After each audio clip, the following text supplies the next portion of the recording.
E nessa videoaula de hoje nós vamos estudar a parte que é a América do Sul, certo? A parte mais abaixo, certo? Então nós começamos estudando da região mais ao norte, né? Mais próximo do Polo Norte, e agora nós já estamos chegando na região mais próxima ali do Polo Sul, que é na Argentina, com a Patagônia, certo? Aquela região. Então, pessoal, a América do Sul, ela é a região que está mais abaixo no globo terrestre, certo? Se a gente observar, é a região que está abaixo da linha do Equador, que corresponde a vários países. E que países são esses? A América do Sul, pessoal, ela é dividida em 12 países, né? Nós temos o Brasil, né? O nosso país, ele está situado na América do Sul, né? Além do Brasil, nós temos a Colômbia, nós temos o Equador, o Peru, a Argentina, o Chile, nós temos o Uruguai, o Suriname e a Venezuela, certo? Então são 12 países que compõem a América do Sul. Além disso, pessoal, além desses 12 países, nós temos um estado anexado, né? Como se fosse um país que ainda não é país, ele ainda é dependente de outro, ele ainda é uma colônia, né? Ainda existe isso, certo? E que país é esse, né? Esse país, entre aspas, é a Guiana, né? E que Guiana é essa? Na América do Sul, pessoal, tem duas Guianas, certo? Ali próximo do Brasil, né? Ali próximo de Rondônia, Roraima, ali, nós temos a Guiana e nós temos a Guiana Francesa. A Guiana, somente Guiana, ela é um país, mas a Guiana Francesa, como o nome diz, Guiana Francesa, ela é um estado que corresponde à França, né? Que ainda não recebeu ainda a sua independência, então ainda é uma colônia da França. Então nós temos no total esses 12 países, né? 12 mais esse país que é anexado, né? Que é a Guiana Francesa. Então eles que correspondem a toda a faixa territorial da América do Sul, que corresponde a esses dois países mais esse estado anexado, certo? Pessoal, com relação à população, à distribuição populacional da América do Sul, né, a gente pode observar que é uma região que tem um desequilíbrio muito grande. Como assim, professor? Um desequilíbrio com relação a quê? Com relação à distribuição populacional dentro desse território da América do Sul. Por quê? Como assim? Enquanto que tem regiões que têm um grande índice populacional, nós temos regiões que têm um baixo nível populacional. Vamos aqui para exemplos. Por exemplo, São Paulo, Rio de Janeiro, Buenos Aires, são regiões que têm um alto índice populacional ou um baixo índice populacional? É uma região que tem um alto índice populacional, né? É uma região que mora muita gente. Mas, por exemplo, se a gente pegar como, por exemplo, partes da Amazônia, são regiões que têm uma grande população? Não, né? A América do Norte, por exemplo, do Brasil, é um exemplo de região que tem um baixo índice populacional. Assim como, por exemplo, a Patagônia, lá na Argentina, né? Devido a ser uma região muito fria, o índice populacional é muito baixo. Então, no decorrer da América do Sul, a gente vê toda essa desproporcionalidade com relação à distribuição populacional, onde nós temos regiões que têm um índice populacional maior, enquanto que em outras nós temos esse índice populacional menor, certo? Então isso é uma característica para a gente refletir sobre isso. Além disso, pessoal, nós temos com relação à urbanização, né? O que é a urbanização? É a formação dos urbos, né? Da formação das cidades. E a formação das cidades na América do Sul, ela é muito característica do século XX, né? Nós sabemos, nós já estudamos quando a gente viu em outros países, que se assemelha também, né, da América, que na América do Sul a urbanização se deu também no século XX, né? O século XX ele foi o século em que se deu o maior índice de urbanização da América do Sul. A formação das cidades, né? A migração da população do campo para as cidades. A saída dessa população, que a gente chama de êxodo rural, né? Quando a população sai do campo para as cidades. Então, essa saída, esse deslocamento populacional característico do século XX, fez com que surgisse grandes cidades, né? Então, isso é a característica do século XX, né? O que foi que fez essa população sair do campo para as cidades Nós já vimos isso, né? Que foi o quê? Vários fatores, como por exemplo, a mecanização do campo, né? A falta de trabalho no campo. Então, quando a população se vê sem trabalho, ela acaba tentando procurar um emprego onde? Nas cidades, né?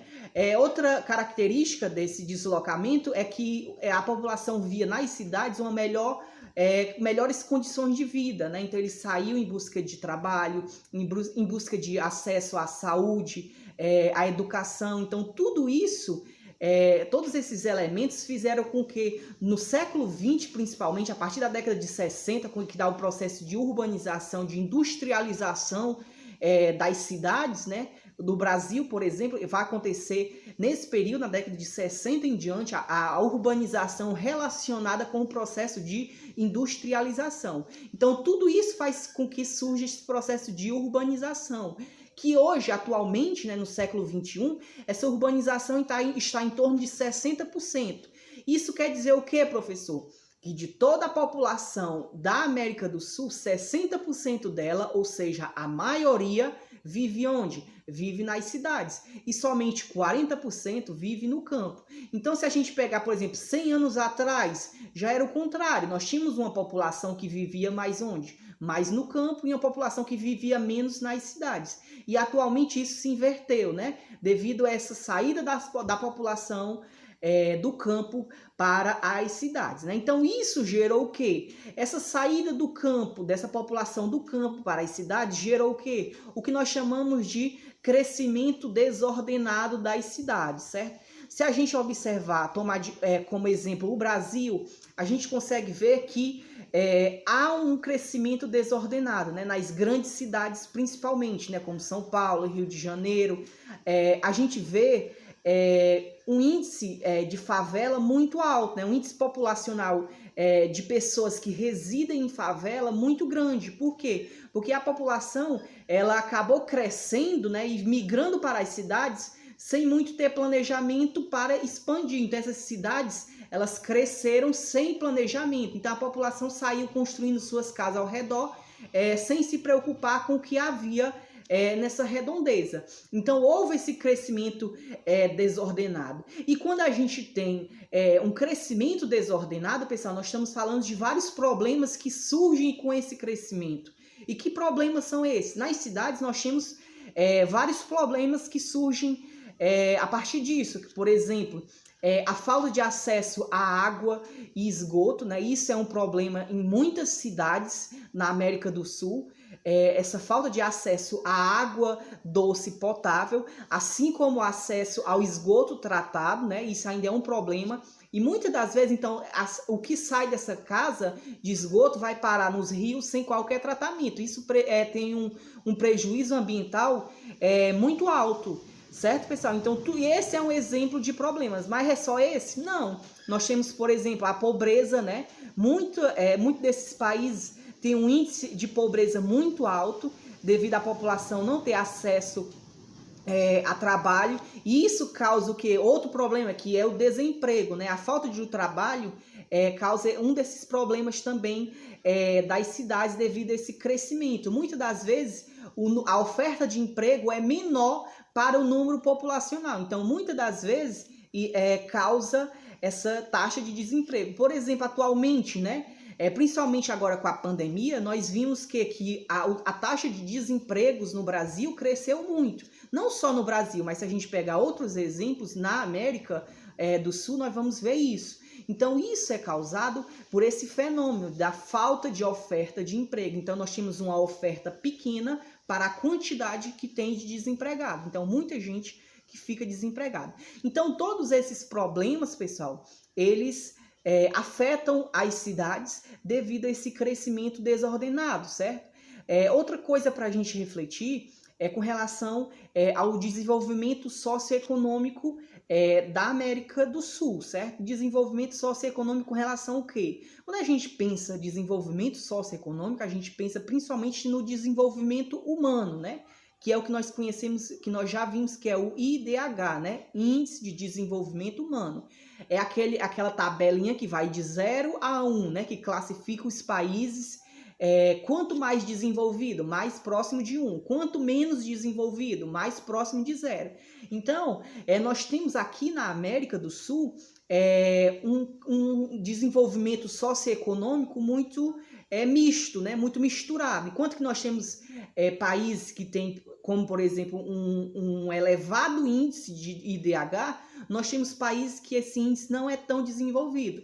Como, por exemplo, que país da América do Sul que tem um índice muito elevado, né? Ou seja, está ali mais acima de 8. Nós temos como, por exemplo, a Argentina e o Chile, né? A Argentina e o Chile são exemplos de 2 países da América do Sul que têm um índice muito elevado de IDH. E quais são os países que têm o índice elevado, né? Existe o muito elevado, o elevado e o médio, né? E o baixo, certo? Só que na América do Sul não tem nenhum com índice baixo, somente médio, elevado e muito elevado. Muito elevado é a Argentina e o Chile. Elevado, quem é? Brasil, Colômbia, Equador, Peru, Uruguai, Suriname e Venezuela. E quais são os países que têm o índice médio? A Bolívia, a Guiana e o Paraguai, certo? Então, esses países, eles estão distribuídos de acordo com as suas condições socioeconômicas, né? E classificadas dentro do IDH, certo? Então, o IDH, ele vai estudar todos esses elementos a partir de elementos sociais que correspondem a essa sociedade para poder chegar a esse número, né? O acesso à saúde, à educação, o acesso à moradia de qualidade, né? A taxa de desemprego. Então, tudo isso é avaliado na hora de classificar um país dentro do Índice de Desenvolvimento Humano, que é o IDH, certo, pessoal? Outro fator para a gente compreender a respeito da América do Sul é a economia, certo? A América do Sul, pessoal, tem economias também muito diferentes, né? Países com economias e com classificações econômicas muito diferentes. Nós temos países tidos como ricos, né? Países que estão aí no G20. Ao mesmo tempo, nós temos países que não têm um desenvolvimento econômico tão alto, certo? Então, há essa diferença. E outra coisa que há, pessoal, na América do Sul é uma herança colonial com relação à economia primária, né? O que é essa herança colonial com relação à economia primária? Nós sabemos que a economia mundial ela é classificada em primária, secundária e terciária. O que é uma economia primária? É aquela economia que vai se basear na agricultura, na pecuária e no extrativismo. Ou seja, é uma economia em que a sua base, ou seja, o que ele mais vende, está relacionado com isso, com produtos da agricultura, da pecuária e do extrativismo. E a América do Sul ele é uma região em que os países eles são tipicamente primários, né? Eles têm uma economia bastante primária, porque é uma economia que se baseia principalmente na agricultura, na pecuária e no extrativismo. E isso não é uma característica do século XXI, não é uma característica do século XX, mas isso iniciou lá no século XVI, quando se deu o processo de ocupação da América do Sul, certo? A colonização desses países. Então, por isso que nós chamamos de herança colonial, é o que vem de muito tempo, essa economia baseada no setor primário. Não somente isso, né? Nós também temos o setor secundário com a industrialização, principalmente a partir do século XX, que vai se dar. Porém, principalmente, né, nós temos na economia primária, na agricultura, na pecuária, no agronegócio, né, que é muito importante para o Brasil, para o desenvolvimento. O Brasil é um exemplo de país que exporta muito no setor primário, na agricultura, na pecuária, certo? Então, nós temos essa herança colonial primária. Outra herança colonial que nós temos, além da economia, é na distribuição de terras, né? Na concentração de terras. A região sul ainda tem uma taxa de acesso à terra muito desigual. Isso quer dizer o quê? Que nós temos um pequeno número de pessoas com uma grande quantidade de terra e uma grande quantidade de pessoas que não têm, às vezes, nem onde morar. Ou seja, pessoas que têm muita terra e pessoas que têm pouca terra. E isso é o resultado do processo de colonização, em que grandes senhores passaram a ter um grande acesso à terra, enquanto que outras pessoas menos favorecidas não tiveram esse acesso. E isso, mesmo os países conseguindo as suas independências, né, isso ainda permanece até o século XXI. A gente pode muito observar na nossa sociedade, no Brasil, por exemplo, que compõe a América do Sul, que nós temos, como exemplo, pessoas que têm uma grande quantidade de terra, grandes agropecuária, né? Agropecuaristas e pessoas que não têm nem onde morar, né? Então é uma falta de acesso a moradias, a falta de acesso à terra para trabalhar, e isso também é um resultado desse processo de colonização, certo? Outra característica é com relação ao destaque para o Brasil, né? Eu já falei sobre o Brasil, mas falando novamente, o Brasil ele tem um destaque dentro da América do Sul, por quê? Porque nós somos tidos como o país mais ricos, né? É o país mais rico da América do Sul, né? Tem um PIB maior, o nosso PIB chega a 2 trilhões de dólar, chegou, né? Então, enquanto que o segundo lugar, que é a Argentina, só tem 600 e alguma coisa bilhões, então o Brasil ele tem aí 3 vezes mais do que o PIB do segundo colocado, que é a Argentina.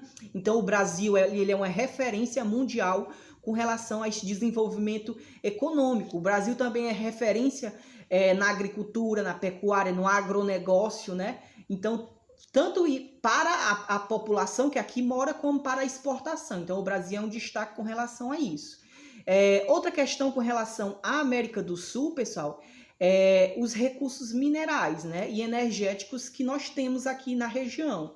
A América do Sul é uma região muito rica com relação a isso, né, a esses recursos minerais. Que recursos são esses? Principalmente petróleo, gás natural, né? O Brasil, por exemplo, o Brasil e a Venezuela, pessoal, são os países que são referências aí na América do Sul com relação à extração do petróleo, né? Em primeiro lugar, nós temos a Venezuela e em segundo lugar, nós temos o Brasil. Então, são países que têm uma economia muito baseada nessa extração do petróleo, né? Na economia extrativista, que também faz parte da economia primária, certo? Então, isso é fundamental para o desenvolvimento econômico desses países. Além disso, nós temos, mais recente, né? Nós temos o desenvolvimento de energias renováveis, né?